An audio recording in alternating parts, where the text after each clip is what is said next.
vaping is a big thing now. Is that a good thing? 'Cause it means people aren't smoking as much. Smoking is going down, vaping is going up. But how problematic is that? Do we know enough about it? It's causing a huge litter problem.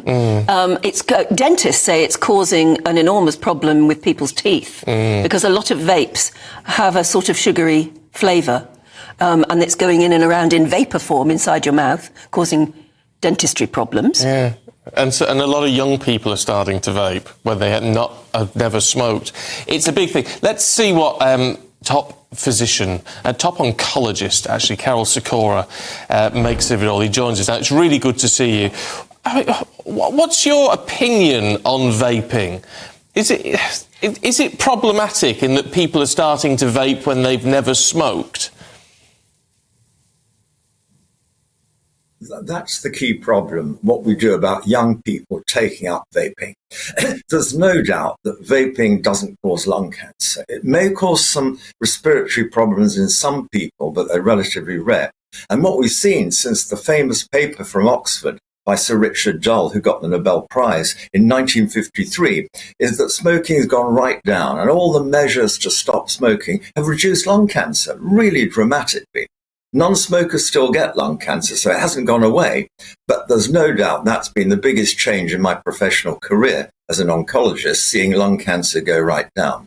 Now, with vaping, I have to say, there's a great publication, only 15 pages, from Public Health England, easily found on Google. It says Advice to Inform Evidence-Based Policymaking, and it really is an excellent document. It lists the harms, including the dental problems you just mentioned, and the worry that if children vape, they'll move on to smoking. And that is the biggest danger.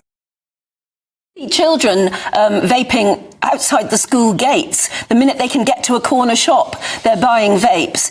Is that, even if that particular vape itself doesn't have any nasty chemicals in it, isn't it just sort of teaching them to be dependent on something? In other words, turning them into some sort of an addict? Obviously, vaping is a lot cheaper than cigarettes, but it has a cost. And for a young person, the cost is astronomical. Their earnings, that's the problem. So I think the difficulty we've got is what rules you put, what laws you run around. You can never stop people. You can have rules that shops can't sell to people under 18 without an ID and so on. But there are people that will sell it on the black market, and that's the problem. How you stop that?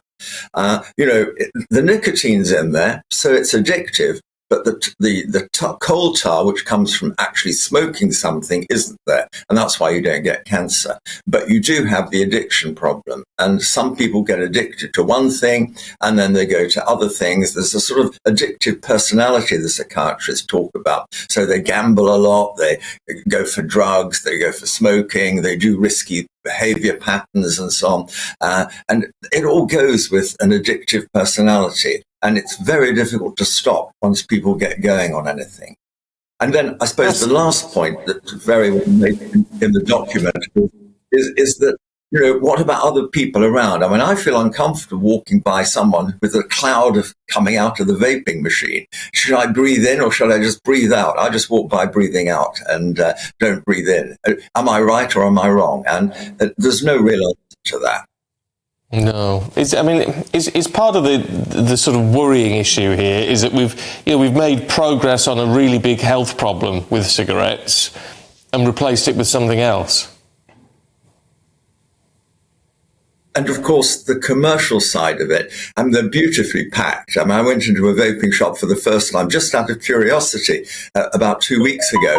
And you can see the stuff on the shelves. It's attractive. It's nicely packaged. It's beautiful. Someone spent a lot of time and money designing brands and so on. And it's attractive to young people.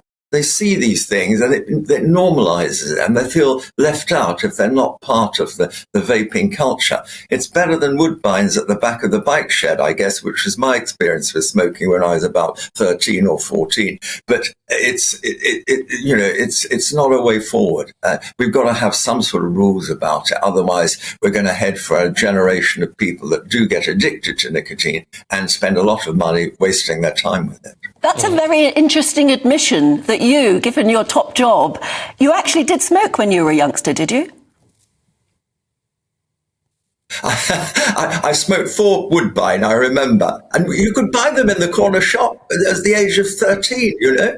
It's just amazing. But I didn't like it. I never smoked afterwards. Then, of course, when I became a medical student, you see all the bad stuff about smoking that wasn't around my father was a heavy smoker, and he, in fact, died of lung cancer at a relatively young age, 56. And there's no doubt that you know, fed into me as, you know, smoking kills. And I think it took another generation before all the public health measures came in to ban smoking in public places, to make it abnormal. I remember going to pubs for dinner and a drink, and you come out, you had to have a shower because you're just covered in cigarette smoke, even if you're in the no smoking section.